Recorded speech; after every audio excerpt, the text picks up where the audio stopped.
ಬಂಟ್ವಾಳ ಪುರಸಭೆಯ ಸಾಮಾನ್ಯ ಸಭೆಯು ನಿನ್ನೆ ಮೊಹಮ್ಮದ್ ಶರೀಫ್ ಅವರ ಅಧ್ಯಕ್ಷತೆಯಲ್ಲಿ ನಡೆದಿದೆ.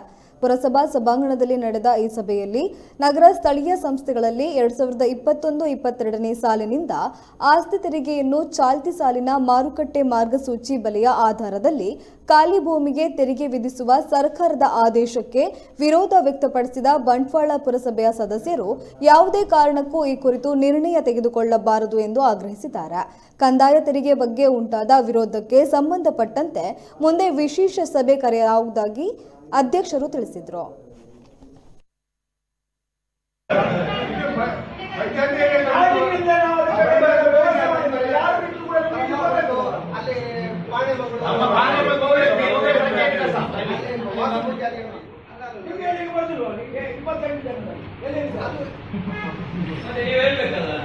ಅದು 56 ಜನ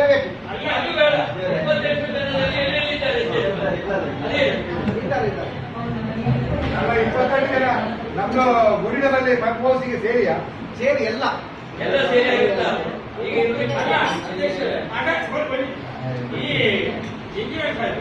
ಅದನ್ನು 56 ನೀವು ಕಾಲದ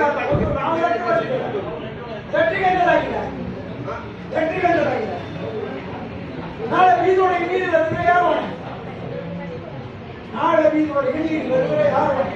ಹೋಗಿ ನೋಡಿದಿರ ಮುಂದೆ ಒಂದು ಮಳೆ ಬಂದು ಎಂದರಾಗಿ ಹೋಗಿ ನೋಡಿದ್ದಾರೆ ಯಾರು ಮಾಡಿ?